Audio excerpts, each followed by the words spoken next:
paz que ao despertar de um novo homem nos induz. Te conclama, irmão, de última hora, a ingressar nesta seara de luz.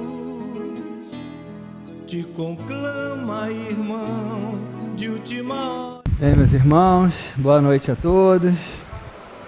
Que Jesus nos abençoe. Que esses momentos possam ser de reflexões que sejam oportunas, não é? Para todos nós. Então hoje nós vamos falar sobre esse tema, né? O teu olhar.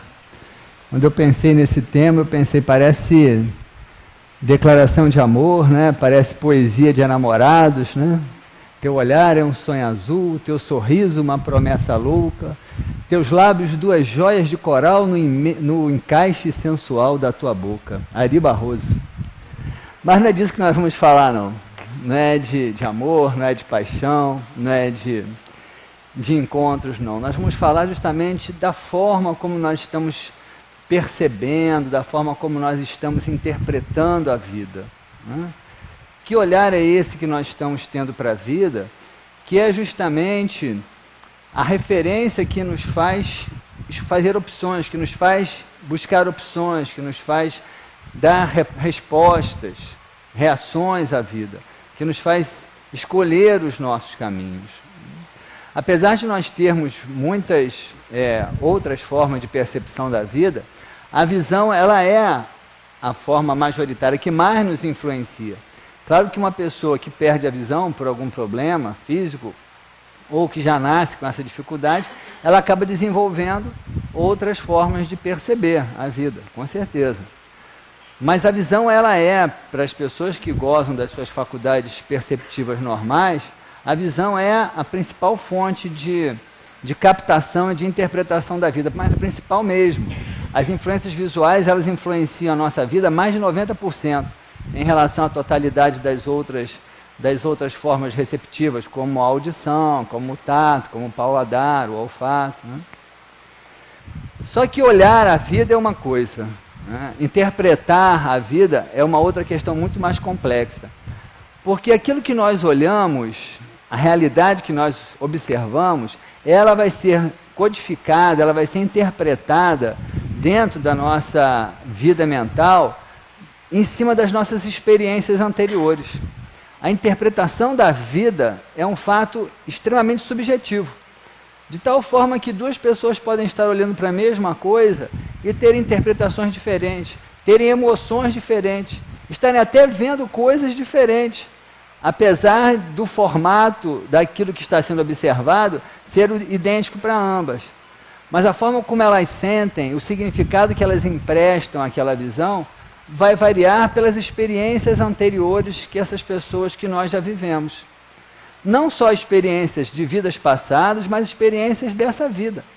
Na verdade, o mundo que nós conhecemos e com o qual nós nos familiarizamos, né, em lidar, onde transitamos, esse mundo nos foi apresentado, tal qual ele é, por força de um processo educacional.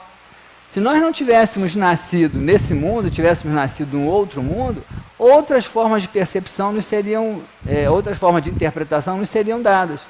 Uma criança, por exemplo, que não nasça, não é, dentro de um ambiente cultural civilizado, que nasce na selva, ela vai ter uma visão do mundo bastante diferente da visão que nós temos. Nós só damos nomes, só aplicamos significados às coisas que estão ao nosso redor, porque nos ensinaram que essas coisas são assim. Nós só chamamos essa cadeira de cadeira e sentamos nela porque desde criança aprendemos assim. Se tivéssemos nos dito desde criança que isso aqui é uma mesa, nós estaríamos chamando isso de mesa. E acharíamos que deveríamos sentar na mesa, porque isso seria uma mesa. Isso é um exemplo bobo, vulgar, mas assim é tudo à nossa volta. Tudo aquilo que nós vemos, observamos, tudo aquilo com que nós lidamos, tudo aquilo que nós nomeamos, tudo aquilo que nós utilizamos na nossa vida, tudo aquilo que nós encontramos uma funcionalidade na nossa vida, foi nos ensinado de uma determinada forma que nós passamos a usar, por força do processo de educação. E essa força do processo de educação, nós nos rendemos a essa força do processo de educação porque precisamos ser acolhidos, precisamos ser aceitos. Então nós vamos acolhendo as informações que as pessoas nos dão, desde que nascemos, porque precisamos ser acolhidos, precisamos nos inserir naquele ambiente, para nos sentirmos protegidos, para nos sentirmos enquadrados. E aí vamos fazendo uma leitura do mundo ao nosso redor, que é a leitura que as pessoas nos dizem que são. Um exemplo típico, a questão da clarividência, né? Há muitas crianças nascem com uma faculdade clarividente, veem espíritos, mas como a maioria delas é forçada a negar essa clarividência, porque os pais dizem, não, isso é bobagem, isso é mentira, está brincando, para com isso, não, eu vou te castigar. Ela passa a acreditar que aquilo não é verdade e abandona aquela percepção. Ela abandona e deixa de enxergar mesmo, deixa de enxergar a vida espiritual. Se desde cedo ela fosse estimulada a aceitar aquilo como uma verdade, ela continuaria caminhando ao longo da vida dela com aquela faculdade. Então, aquilo que nós somos, aquilo que nós vemos, aquilo que nós vivemos, é tudo fruto de experiências anteriores e de vivências que as pessoas vieram nos trazendo ao longo da vida. E a gente começa a imaginar, e quanto mais eu penso nisso, ao mesmo tempo que eu fico maravilhado, eu me assusto também, porque o mundo, com certeza, é muito maior, muito mais amplo, muito mais significativo, diferenciado do que aquilo que os nossos olhos veem. Eu sempre me lembro daquele filme Matrix, não sei se alguém viu aqui, muitos devem ter visto, que é um filme até meio assim bobinho, mas que tem uma mensagem que é interessante, é justamente falando disso, né? Que o mundo é muito mais do que o que nós vemos.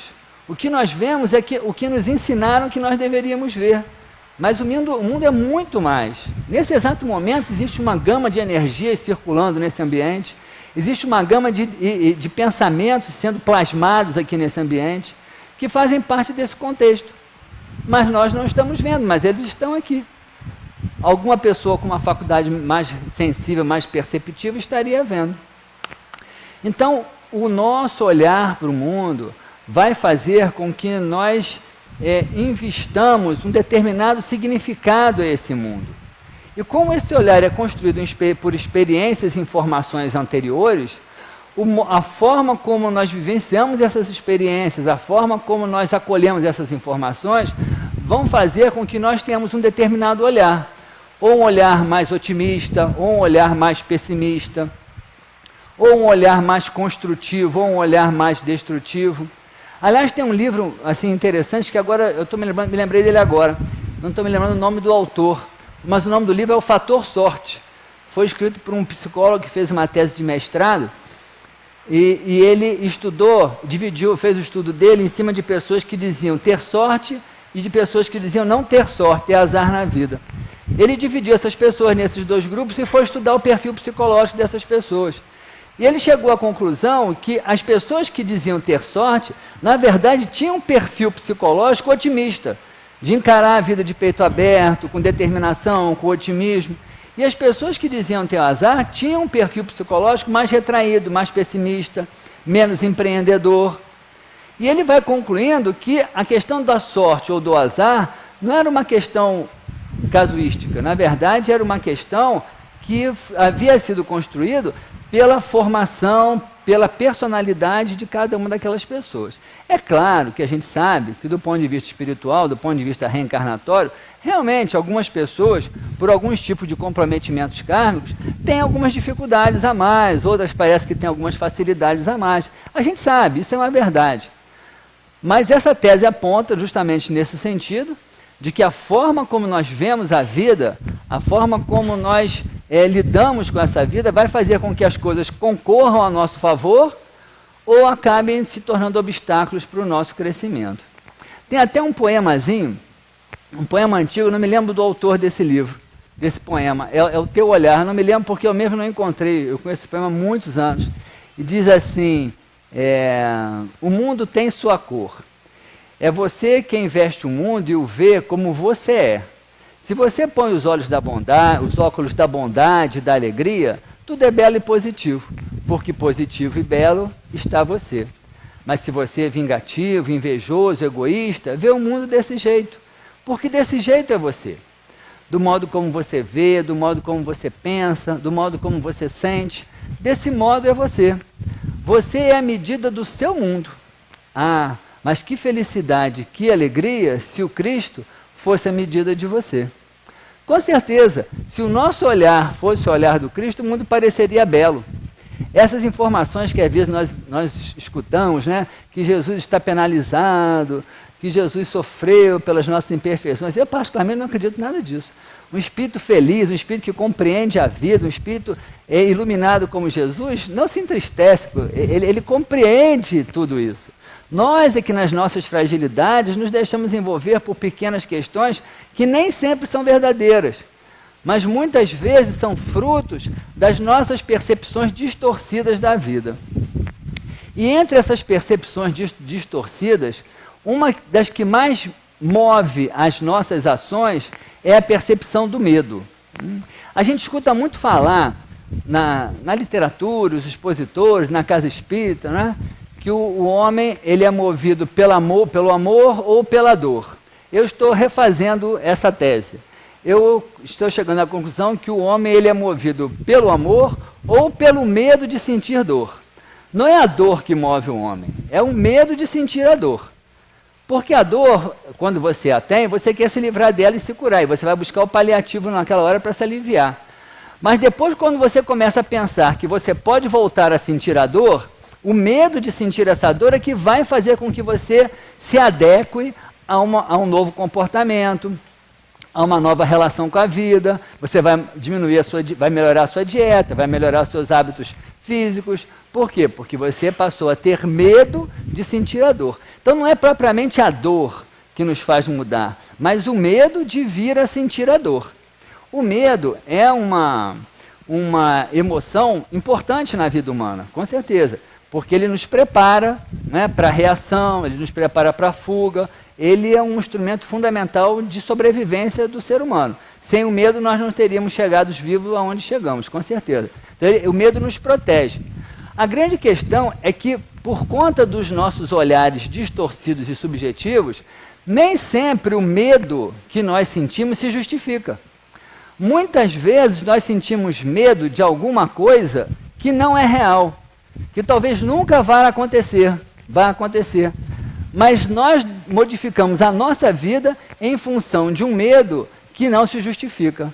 E passamos a agir em função de questões que talvez nunca viessem a interferir no nosso cotidiano, mas agimos em função de um medo que não existe, de um medo irreal. O medo irreal, ele está muito presente na nossa vida, muito presente. Se nós pararmos para olhar, algumas das coisas que nós fazemos são movidas por medos que não se justificam, que são mais fruto dos nossos conflitos. Existem algumas formas de medo, existem medos neuróticos, por exemplo, que eu chamo de medos neuróticos transpessoais. Pessoas que passaram por experiências de vidas passadas, que geraram conflitos, que geraram traumas, e essas experiências, apesar de esquecidas do ponto de vista do fato, do ponto de vista da cognição, essas experiências permanecem vivas do ponto de vista emocional. E as pessoas continuam numa outra encarnação, onde aquele medo não se justifica mais, mas continuam a viver em função desse medo, porque não conseguiram se libertar daquela situação traumática. Alguns exemplos bem comuns, pessoas que, por exemplo, passaram fome numa vida passada e que na vida atual trabalham para acumular alimentos, para acumular riquezas, tem medo de ficar pobre, tem medo de passar fome. Não que nessa vida alguma coisa justificasse esse medo. Muitas vezes são pessoas até que já têm uma condição financeira bastante estável, até algum nível de segurança financeira e profissional, mas que continuam a agir em função de um medo que não foi construído nessa vida, mas numa vida anterior. Ou seja, essas pessoas direcionam todo um potencial de vida, acabam direcionando o seu próprio tempo, as suas energias, em função de uma coisa que não é mais de agora. É como se elas estivessem vivendo um tempo passado, numa situação presente, onde elas poderiam e deveriam estar vivendo outras experiências, que seriam as experiências dessa encarnação. Isso é um medo neurótico transpessoal. Pessoas, por exemplo, que foram abandonadas pelos seus parceiros, né? Isso acontece muito vinha acontecendo muito com as mulheres. Quando eu falo isso, uma vez me disseram no final de uma palestra, você é meio machista por causa disso. Mas é uma realidade, eu não posso fazer nada, a gente se depara com isso no consultório. Mulheres que foram abandonadas pelos maridos em vidas passadas, e isso aconteceu muito, não só por força de uma certa infidelidade do homem, mas até por força das guerras. Muitos homens partiam para as guerras e não voltavam mais. E as mulheres ficavam ali esperando a volta deles, às vezes uma vida inteira. Muitas dessas mulheres reencarnam hoje e têm medo de perder o seu parceiro. E esse parceiro ele não apresenta nenhuma ameaça nesse sentido. Provavelmente está ali fiel, esperando ali para continuar a vida. Mas aquele espírito reencarnado que está ali vive um medo neurótico em função de uma situação que não é mais do presente, que foi do passado, mas da qual ela não conseguiu se libertar. E por aí vai uma quantidade infindável de medos. Pessoas que morreram, por exemplo, soterradas e que agora têm que subir 20 andares de escada porque não conseguem entrar no elevador. É um medo que toma conta da vida dessa pessoa em cima de um olhar distorcido para uma realidade que não é mais condizente com o que está acontecendo agora. Ela não vai cair de elevador. Quantas pessoas vocês conhecem que já morreram com o elevador caindo? Eu não conheço ninguém, acho que quase ninguém, mas tem pessoa que não entra no elevador com medo de morrer ali. Então, são fatos, né, medos que se transformam em medos neuróticos, né? Medos religiosos, por exemplo, os medos do castigo, os medos de penas no mundo espiritual. Quantas pessoas, inclusive dentro do próprio movimento espírita, dentro da própria vivência espírita, direcionam o seu trabalho, a sua ação, as suas buscas, muito mais em função de um medo construído por regimes repressores religiosos do passado, de um medo de vir a ser castigado depois, do que propriamente por um investimento prazeroso, um investimento agradável na prática da sua própria transformação. São pessoas que até aparentemente fazem coisas boas, mas que não se sentem totalmente felizes, e não tem como se sentir.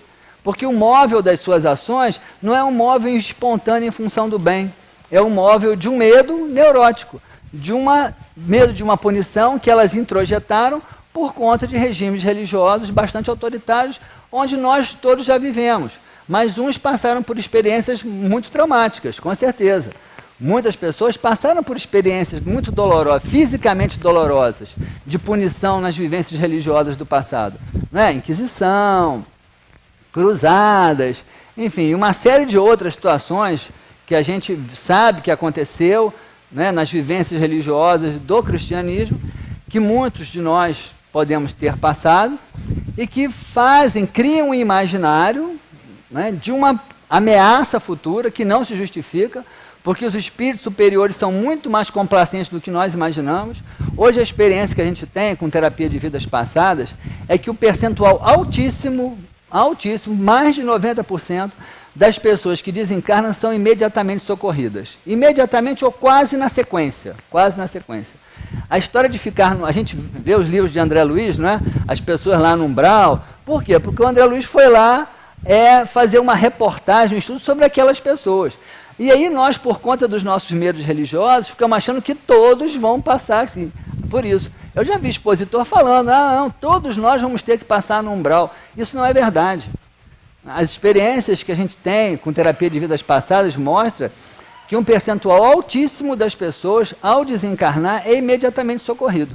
A não ser pessoas que estão muito perturbadas, enlouquecidas, prisioneiras de rancores, de vinganças, de ódios. Essas realmente ficam agarradas. Mas não ficam agarradas porque o umbral está ali esperando por elas. Ficam agarradas porque elas já não estavam bem aqui. Elas só continuam mal no mundo espiritual. Então, os medos religiosos, os medos capitalistas, nós vivemos numa cultura capitalista que ela se fundamenta, uma parte dessa cultura se fundamenta no medo. Né? É o medo de perder a casa, é o medo de bater com o carro, o medo de ser roubado, é o medo de ficar doente, ter que fazer uma operação e não ter um hospital. É em cima desses medos todos que, de alguma forma, acabam sendo estimulados, que até em certa parte são reais, mas em outra parte são muito estimulados, porque eles são rentáveis. esse medo faz com que nós compremos planos de saúde, seguros de casa, seguros de carro, e por aí vai afora. Então é um sistema que investe muito no medo. Aliás, o medo é uma grande estratégia de dominação, né? A Igreja Católica dominou seus fiéis em cima do medo, e uma parte do sistema hoje domina o consumidor em cima da ideia do medo. Também, não só do medo, mas do medo também. E são medos que não se justificam, né? Pode ser que aconteça, pode ser que não. Eu não estou dizendo que sejam fáceis, não. Eu também tenho meu plano de saúde, com certeza. E o meu seguro de carro, com certeza. Mas às vezes eu fico pensando, que paranoia louca é essa, né? Como eu já gastei dinheiro com plano de saúde, com seguro de carro sem usar. Mas a gente fica meio assustado. Porque o sistema precisa desse nosso medo para vender o produto dele. Então são visões da vida, né? Visões de ameaças que talvez nunca venham a existir. O medo de ficar sozinho, aliás, é um dos medos afetivos mais vivos no imaginário do ser humano. O medo de ficar sozinho faz com que as pessoas acabem realizando escolhas que não queriam fazer. A gente lida com pacientes, isso também é um pouco mais ainda no sexo feminino. Depois vocês podem dizer que eu sou machista, mas não posso fazer nada. Isso acontece mais Os homens também têm os seus problemas, mas isso eu vou falar em outras palestras, tá bom? O medo de ficar sozinho é complexo, né? Eu tenho pacientes jovens com 28, 27 anos que já estão desesperadas com medo de não casar. Aí o que acontece? Tem alguém mais próximo, elas dizem, eu vou casar com esse mesmo. E aí casa. E aí o que vai acontecer? Quando fizer com 40, encontra o outro, se apaixona. É quase provável, muito provável que isso aconteça. Ou seja, a pessoa modifica às vezes um projeto reencarnatório dela em função de um medo que não se justifica. Qual o problema de você aos 27 anos não ter casado ainda? É problema? Eu acho que não. Mas são medos culturais que vão se enraizando, né? Que vão fazendo com que nós tenhamos, que são fruto de um olhar distorcido para a vida, que faz com que nós gerenciemos a nossa vida de uma maneira que não é aquilo que nós realmente precisamos. E esse medo, ele tem uma implicação muito séria, porque o medo nos projeta para o futuro. Por que o medo nos projeta para o futuro? Porque esse tipo de medo, ele está sempre calcado em cima de uma ameaça que nós acreditamos que está por vir a acontecer. Ou seja, uma parte do nosso psiquismo, mesmo que você não esteja pensando nisso, uma parte do seu psiquismo está permanentemente focada nessa ameaça. Você pode nem pensar nisso o tempo todo, mas uma parte das suas energias psíquicas está focada numa ameaça que pode nunca vir a acontecer. Ou seja, você não consegue estar plenamente vivendo o seu presente, porque uma parte sua, por conta desses medos, né, que nós vamos chamar de medos neuróticos, eles acabam projetando você para um futuro. E uma pessoa que não está totalmente focada no seu presente, ela não tem como ser feliz. Ela não tem como. Porque o prazer oriundo da felicidade é o prazer de você viver intensamente o seu momento, qualquer que ele seja. É o prazer de você estar totalmente ali, mergulhando naquela experiência que você está vivendo, qualquer que ela seja. Então, uma pessoa que tem medos desse tipo, que tem uma parte de si preocupada com questões futuras que talvez nunca venham a acontecer, ela não se permite viver totalmente o seu presente. Ela não consegue investir as energias que seriam necessárias para que ela possa planejar e viver o seu planejamento reencarnatório de uma forma que seja gratificante para ela. Não é à toa que nós vivemos hoje uma humanidade extremamente neurótica. E, por conta dessa neurose, extremamente depressiva, né? A depressão hoje é a 4ª causa de incapacitação no mundo e, pelas previsões que estão aí, em 2020 vai ser a 2ª causa de incapacitação no mundo, né? No Brasil, hoje, a depressão é a 5ª causa de incapacitação. E a perspectiva também é que em 2020 chegue a ser a 3ª ou a 2ª. Então, é uma humanidade extremamente doente. Mas é doente fisicamente, mas principalmente psicologicamente. E é a doença psicológica que está se projetando incontáveis situações de doenças físicas. A própria medicina hoje trabalha cada vez mais com a ideia de que as nossas doenças são psicossomáticas. Grande parte delas, se não todas, são psicossomáticas, alergias, o câncer, hipertensão arterial, problemas cardiovasculares e por aí vai. Né? São fruto de tensões, de ansiedades, de medos que nós vamos gerando e alimentando, nem sempre por conta de um fato que seja real. Não que na nossa vida nós não venhamos a ter situações reais de ansiedade, de apreensão, de medo. Claro, isso é normal. O problema é quando essas situações elas se ampliam a um nível que não corresponde à realidade. Por quê? Porque o nosso olhar está distorcido. Está distorcido ou pelas experiências anteriores que nós já tivemos, ou pelas informações equivocadas que nós recebemos dos outros ao nosso redor, da mídia, e acolhemos como se fosse uma realidade absoluta. Tem um texto do Frei Beto, que andou circulando na internet, que ele diz assim, seria maravilhoso que nós conseguíssemos descobrir a felicidade de nos libertarmos de todos esses tipos de condicionamento. E é uma verdade. Quando nós conseguimos realmente nos libertar disso, a sensação de felicidade vai ser muito grande. Porque nós vamos estar plenos, vamos estar em paz.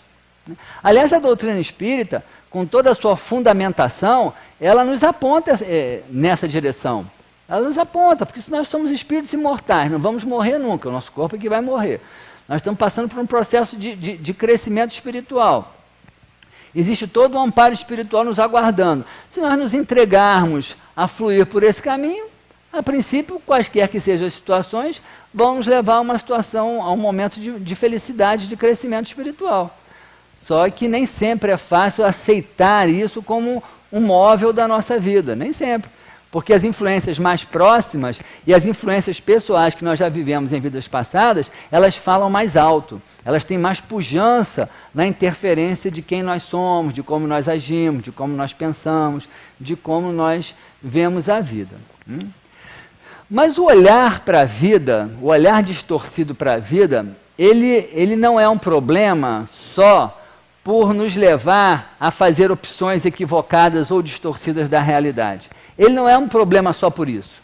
Ele tem uma outra decorrência, tão complexa quanto essa de termos um olhar distorcido e de tomarmos decisões equivocadas, que diz respeito àquilo que nós estamos atraindo com esse pensamento equivocado. Tem algumas experiências muito interessantes, não é? A física quântica, ela, ao longo de todo o século XX, principalmente lá, mais para o início mesmo, mas isso é um processo que foi se construindo, ela demonstrou que aquilo que se imaginava que era o vácuo dentro do núcleo atômico, na verdade não é. O núcleo atômico ele está preenchido de energia, de partículas que se movimentam em formatos de onda. Hoje até tem algumas teorias que já estão até abandonando a ideia das ondas e partículas, começando a falar em termos de cordas, mas é uma coisa mais complexa. E não é o nosso objetivo aqui. Mas que o núcleo atômico, que é o que vai formar toda a matéria aonde nós transitamos, esse núcleo ele não é vazio, ele não existe um vácuo ali, ele é cheio de energia. E essa energia do núcleo atômico, ela tem uma similaridade com a nossa energia mental, de tal forma que a nossa energia mental ela é capaz de interferir na energia do núcleo atômico. É aquilo que a física quântica vai chamar do estado adormecido de possibilidades. Ou seja, se você começa a pensar muito numa determinada ideia, a chance das suas energias mentais influenciarem a energia dos núcleos atômicos que estão ao seu redor e de construírem essa realidade ao seu redor se torna bastante grande. Você pode ir construindo com o seu pensamento um estado adormecido de possibilidades e um dia você acorda dentro dele. Pode até nem acordar, mas pode acordar. E aí acorda e vai dizer, eu sou azarado, por que isso aconteceu comigo? É karma, é karma. Eu fiz alguma coisa no passado para merecer isso. Fez no passado, mas não foi no passado remoto, foi no passado agora. Pensou tanto naquilo que você colheu aquilo que você semeou. Você semeou no seu próprio pensamento uma realidade que foi se construindo ao seu redor. Um estado adormecido de possibilidades. Um dia você acorda dentro dela. Foi feita uma pesquisa com pessoas, foram tiradas dessas pessoas, foi a massa não, foi leucócitos, glóbulos brancos, né? Leucócitos foram tirados dessas pessoas e os cientistas começaram a perceber que quando essas pessoas elas eram estimuladas emocionalmente e elas produziam uma reação emocional, o glóbulo branco, o leucócito dessa pessoa também, mesmo separado dela, também tinha uma reação eletromagnética. Imediatamente, no mesmo momento e da mesma intensidade. Aí os cientistas começaram a distanciar. Pegaram as pessoas, botaram no último andar do prédio e os leucócitos no primeiro andar do prédio.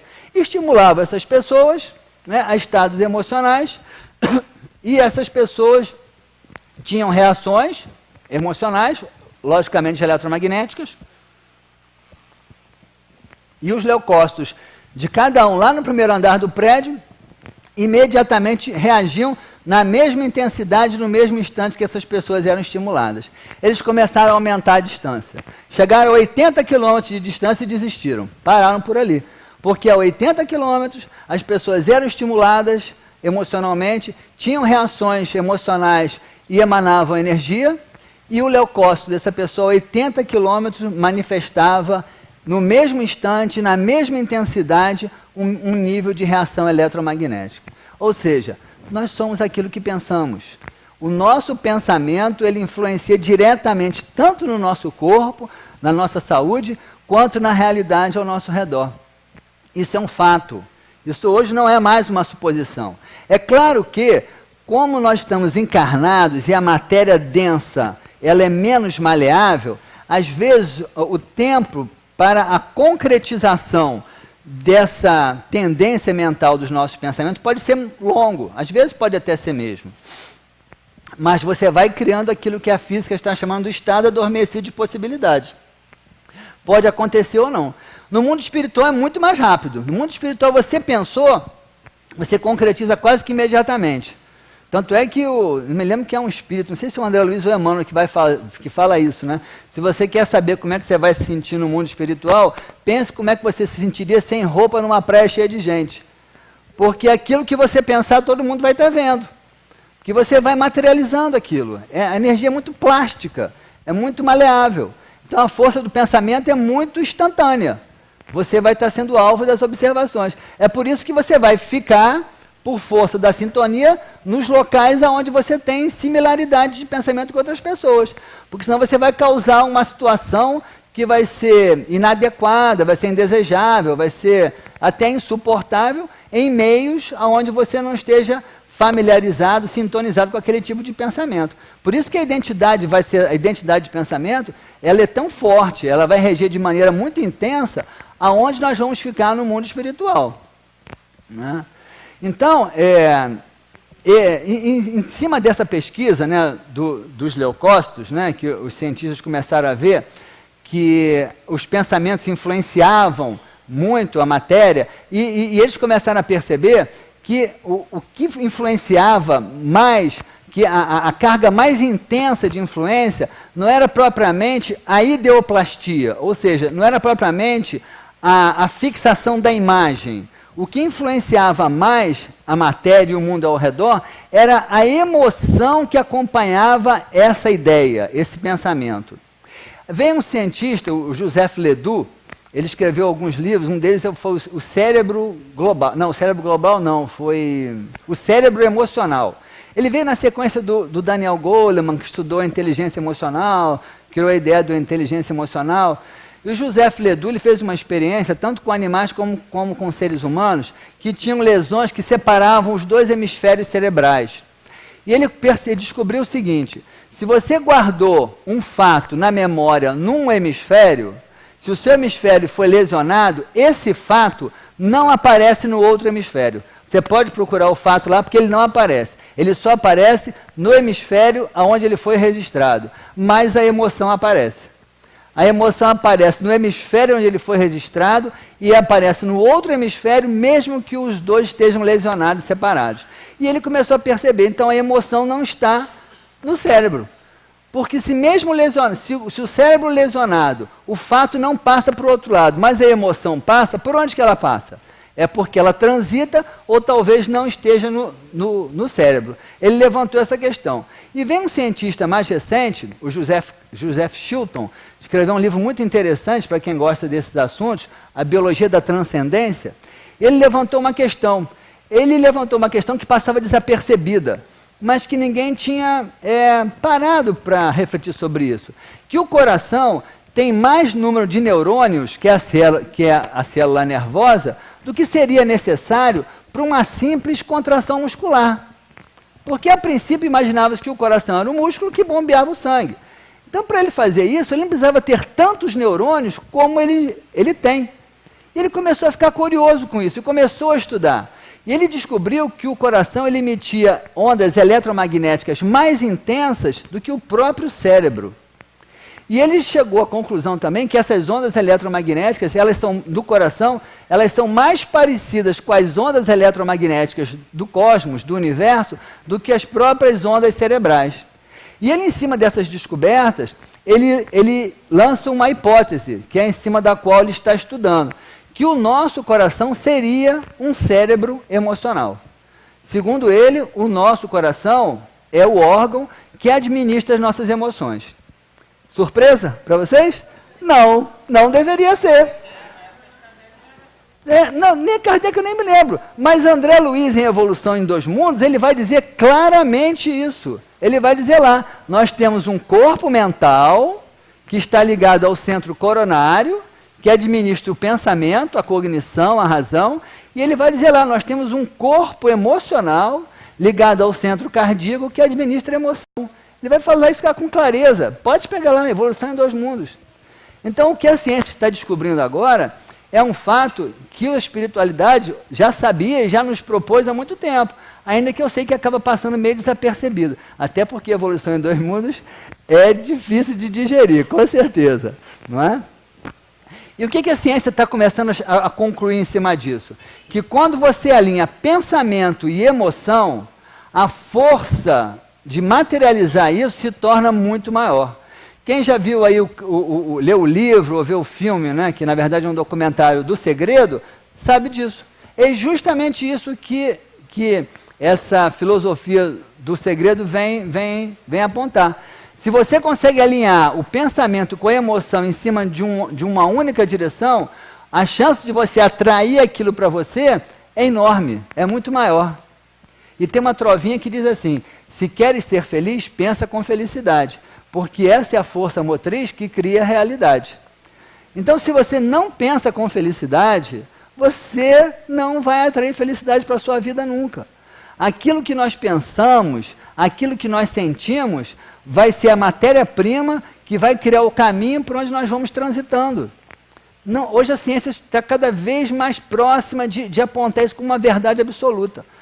Eu acho que a gente não deveria ter mais dúvida nenhuma disso. É claro que a ciência, por força de uma metodologia acadêmica bastante ortodoxa ainda, ela ainda precisa de alguns detalhezinhos para afirmar isso categoricamente. Mas, com certeza, existe um paradigma hoje científico muito mais aberto, muito mais calcado nas evidências, que, na verdade, é o próprio paradigma científico com que Kardec construiu a doutrina espírita, né? Que é o paradigma da observação e de remontar as causas através da observação dos fenômenos. Para esse paradigma, isso é uma verdade já inquestionável.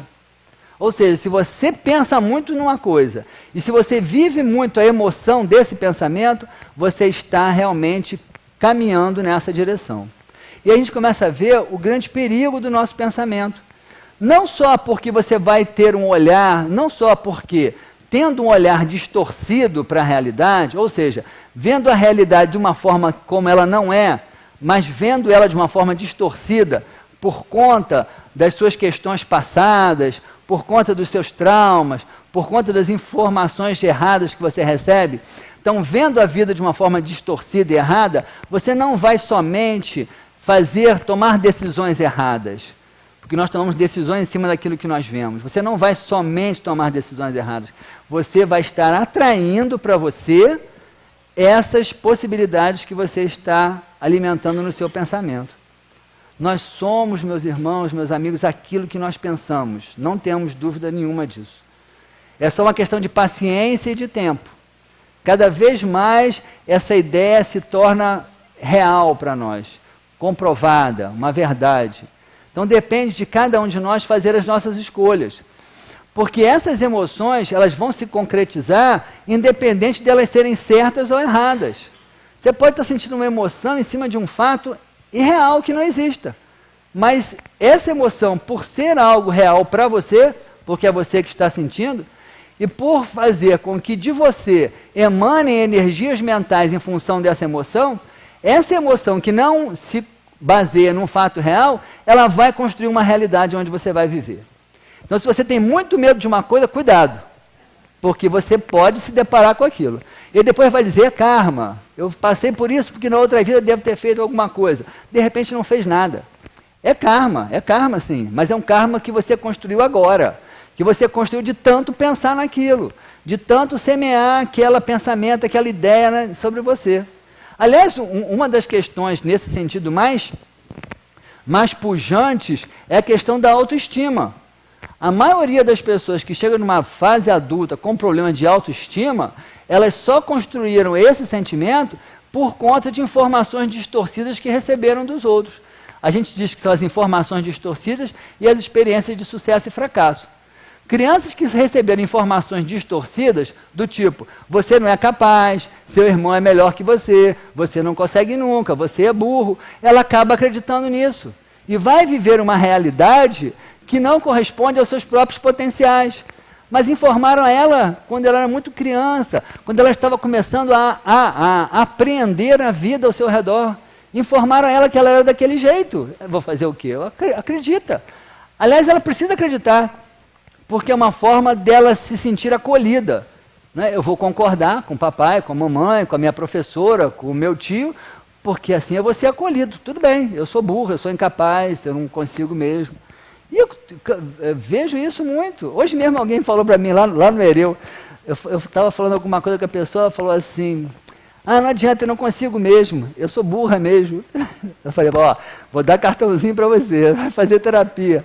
Alguém disse para ela tantas vezes que ela é burra, que ela continua acreditando que é burra. E é uma visão distorcida que faz com que você percorra uma vida toda em função de um engano que introjetaram em você. E não só isso, de tanto acreditar que você é incapaz, você realmente se torna incapaz. E você vai fazer, às vezes, uma prova, um concurso, ou vai passar por uma entrevista, ou vai até fazer uma tarefazinha no centro espírita simples, que você tinha todas as condições de fazer e não consegue. E aí afirma, viu? Eu não falei? Eu não consigo, eu sou incapaz. Ela fica até feliz de conseguir provar que é incapaz. Mas claro que é capaz. Todo mundo é capaz. Tudo bem, a gente tem mais dificuldade em umas coisas, mais facilidades em outra. Isso é fato, com certeza. Mas um ser absolutamente incapaz não existe, só se tiver algum tipo de transtorno mental. Aí tudo bem, é uma outra questão, que aí é uma outra discussão. Né? Então nós temos que tomar muito cuidado, meus irmãos, né? Com a forma com que nós estamos olhando o mundo ao nosso redor. Muito cuidado com os seus pensamentos. Se a gente fica vendo muitas coisas naquela telinha de hipnótica da televisão, nós acreditamos muito naquilo ali. A televisão ela tem uma função muito significativa nas nossas vidas, porque ela contribui para muitas coisas boas, com certeza. Mas depende das escolhas que nós fazemos. Se você fica vendo imagens que vão criando ideoplastias negativas para você,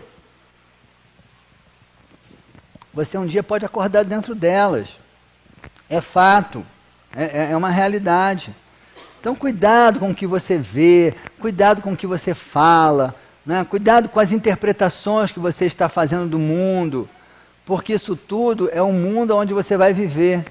O mundo é muito mais do que aquilo que nós estamos apreendendo com os nossos sentidos. O mundo é a interpretação que nós damos àquilo que nós estamos apreendendo com os nossos sentidos. Por isso, cada um de nós tem um mundo próprio onde vive. Cada um vive no seu mundo, no mundo que aprendeu a ver e interpretar de acordo com as suas experiências anteriores. Isso não é a princípio não é um problema, é uma realidade. O problema é quando nós acreditamos que esse é o único mundo, né? Que não é possível ser diferente, que não é possível mudar, que não é possível ter uma postura mais positiva diante da vida. E nós vamos nos perdendo pelos caminhos da vida, né? E depois dizemos lá no final, eu tive azar, eu não tive sorte, minha vida foi toda ruim. A gente conspira para isso, né? E eu fiz um poema em cima dessa ideia, para a gente encerrar. E nesse poema eu falo assim: faz do teu olhar porta aberta à libertação.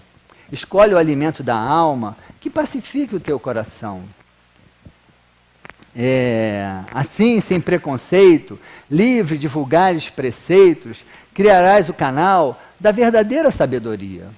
O objetivo não está lá. Se alguém te disser este é o caminho, cuidado, pode ser o dele, mas não necessariamente o teu.